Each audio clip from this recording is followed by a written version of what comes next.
To acknowledge Meryl Streep as a great actress is no stretch. Oh, I'm so happy. But that was true even before she started acting in pictures. She was a sensation at Yale Drama School, came to New York, and won acclaim from off-Broadway to Central Park and Shakespeare with Joe Papp. We interviewed her in a little theater downtown. One of the reasons we did this here, Yeah. in a theater, Is because I haven't been in a play in 17 years. and have you thought about it? Oh, yeah. I think about it all the time. Do you pine for it? Mm-hmm. Yeah? Mm-hmm. I really, really miss it. I do. It's a thing that I had to, it's a sacrifice that I made for my children that they have no appreciation of. Do you know what I mean? It's like, so? Plays are stupid. I mean, no, they don't say that, but they just, you know, they don't understand the attachment that I had to doing that. This is the steering committee lunch where we plant the Christmas trees. It's very important. I'm going to make chicken paillard, zucchini soup, and my heavenly It's a chocolate mom cake. she plays in her new movie, One True Thing, a mother dedicated to serving a husband and family. Based on the novel by Anna Quindlen, One True Thing rang true for Meryl Streep.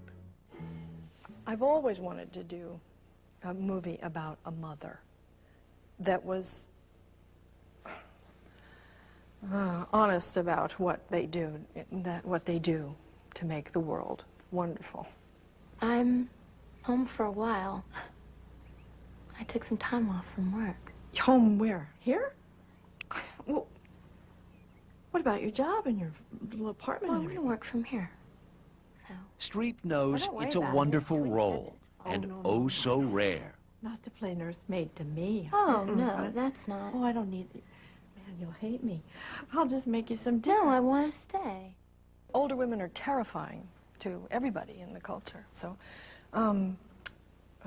they're terrifying to women, and they're terrifying to men.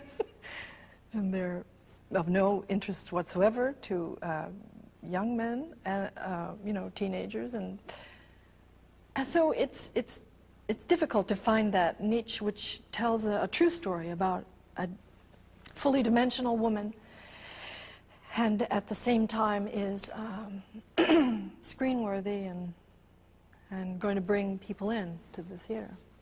Every time I see you on screen, whatever role it is you choose, the second I see you in it, you own it. Your voice is different. You physically may be different. How do you do that? Oh, well, that's acting. I mean, it is. That's what I like to do. That's total immersion into possibility. What a life I could imagine I lived. And that's infinitely interesting to me. And you can't, there's no bottom to it. I read a lot of scripts.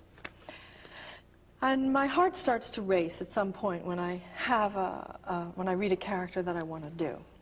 And so that's the recognition of a like soul or something in there that I want to say. I'm so inscrutable to myself. I don't really know. You know, I've never been in analysis, and I don't understand very much about why I do what I do. This is why, you know, I've been very shy to give an acting class or anything because and I'm always... No, I don't know how to construct it in a logical method that I could impart to someone.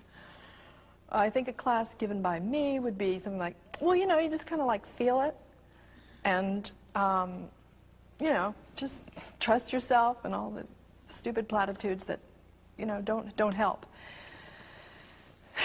A lot of it is just great, deep belief. It's just like religious faith in what you're doing. And you just believe in the character. Will you be going to the Harvest Dance this year, Miss Mundy? I hardly think so at my age, Sophia. Oh, but you should. It'll be And so with super faith in easy. herself and belief in her character, Meryl Streep also appears this fall in Dancing at Lunasa. How is your wife? I no longer have a wife, Miss Mundy. Oh, I hadn't heard she'd passed away. She's gone away to England. While filming Dancing at Lunasa, Meryl Streep, for the first time in her career, had doubts. She struggled with her accent and began to wonder, as they say in baseball, if she was losing her stroke. I had a real guy who was sitting there with earphones on the set going, and I completely lost it. I had no idea, and I was really, I come home and cry.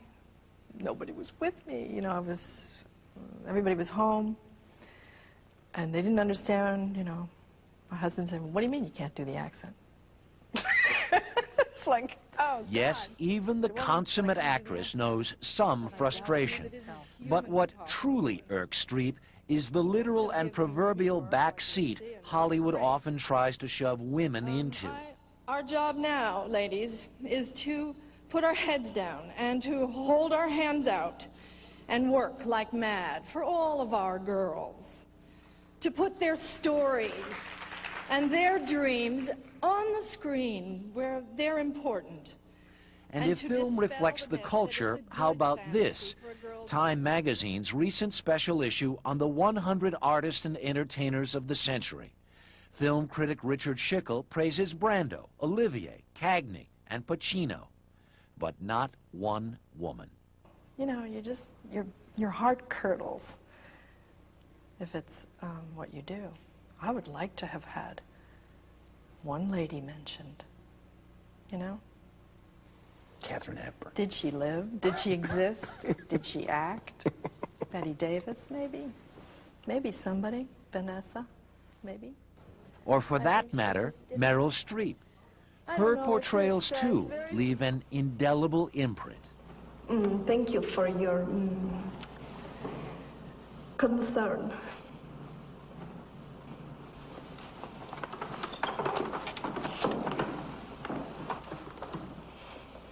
Goodbye. Is what you do an art? Is it a craft? Is it a job? You mean, is it highfalutin or midfalutin or a paycheck? Yeah, I don't know. When other people do it, sometimes when I watch other people do it really well, I think it's beyond an art, you know, it's like making music. But at its best for you? At its best, it's like flying, you know, it's great. It's great. And that's the part I wouldn't give up, and that's the part I won't give up, even though I love my children and being home and doing what they need me to do. I certainly also need to express myself in this way.